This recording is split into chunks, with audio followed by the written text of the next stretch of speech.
Hi, welcome to Dr. Dammiee Medic TV. Have you click like, shared our videos?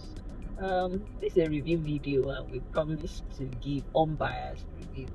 All right, over to you. Okay, so basically this is very interesting. I'm just going to be reading. There have been lots of complaints online. Goes against medical doctors and other medical practitioners in Nigeria. All right. So I'm reading this. A Lagos-based businessman has narrated tragic circumstances surrounding the death of his elder brother's wife. So I'm going straight into the story. So it simply says that the vibrant woman had recently relocated to Ibadan to develop her farm ahead of a planned trip to the United States. She decided to undergo routine laboratory tests at the Redeemer's Health Center. From the onset, it's obvious that this is a lie. It's obvious. I mean, I don't even need to see any, but so she recently relocated to Ibadan to develop a farm. Now, ahead of another trip to the US, she now wants to do routine laboratory. But we're analyzing what we have, all right? So that's fine. So it then says she went for a routine test during the blood draw procedure. That means when they were taking her blood. The medical personnel at the facility negligently punctured and severed her blood veins in both arms and legs, and this led to uncontrollable profuse bleeding. So what we are saying, the person that wrote this thing took it down.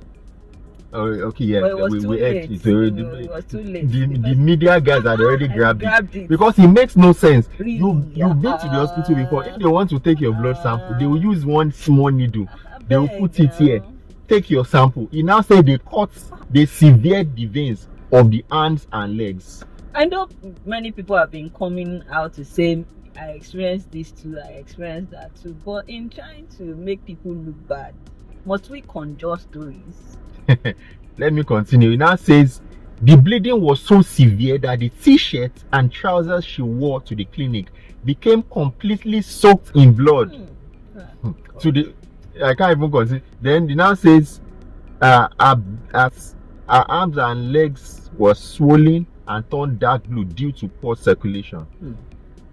One complication led to another as vital organs began shutting down from lack of oxygenated blood returning to the heart. You know some biology. Honestly. By the time she was transferred via ambulance to Oyomesi Hospital and admitted to the ICU, it was already too late.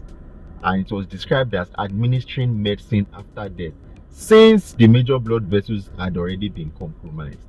You can imagine. So that is obviously a lie. Anyways, please, if you are going to put something out there about medical doctors or your experience in the hospital, you just want to, I think you should have a medical personnel help you to put those things together, because from top to bottom this doesn't even sound, no, it just it looks to me like it doesn't sound correct. Yeah, so I don't need to hear, in fact I don't need to hear the does not even hear any statement for me to know this is a blatant lie. So what would have happened was this: that woman was sick, right? It's not that she just went there for a routine test. She must have been sick. That's one. Number two, she must have been very sick. Now there are conditions in the that happen such that patients continue to bleed torrentially. If you cut yourself or you prick yourself, blood comes out. After a few minutes, the blood is going to stop. Even if you don't do anything, it will stop. That is what we call clotting, a process of clotting.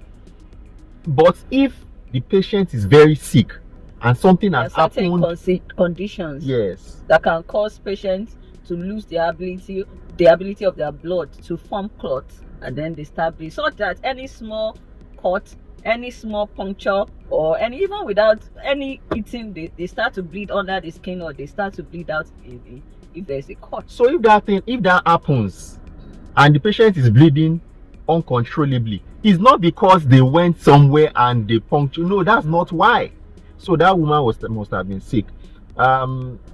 Let's be careful how we talk about medical personnel. The hospital also has put out a rejoinder. Okay. They didn't even actually address what happened or didn't happen. They actually said that if they don't take that down, they are also going to take legal action against that was the rejoinder that the hospital put out. To see that, this one does not even, and I was even trying to click on the link to that particular story.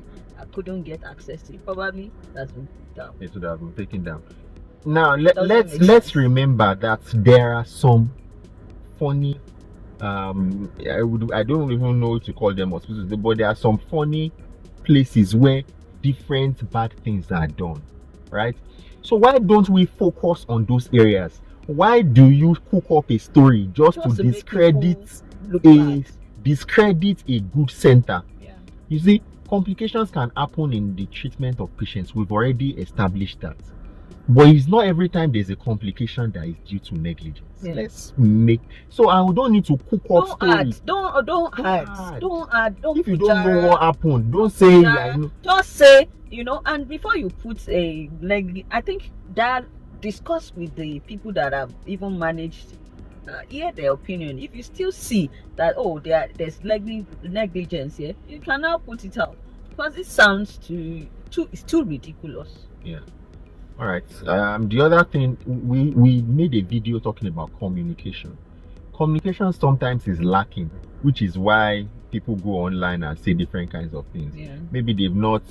Maybe sometimes the medical personnel has not communicated adequately with the relation. Sometimes that. But this person that put this out is a brother. Yeah. So he was it's not even a. He was not in the picture. First degree wasn't in the picture.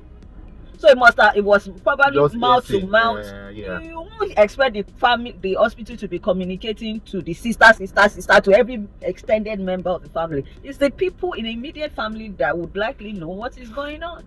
So, second-hand information or whatever. And we typically human beings, is either we add to what is on ground or we remove from what is on ground, depending on how it favors us. Yeah. All right. So communication is key, though. Communication is key. Yeah. But let's not add to the story. Don't put extra to make it just sound make sweet. It juicy. You hear that somebody died and you just suddenly come up with the story of why it happened. All right, we want to keep it short. See you next time. Click like, share. This year 1,000. Abi, you didn't. How many active subscribers? 1 million. 1 million.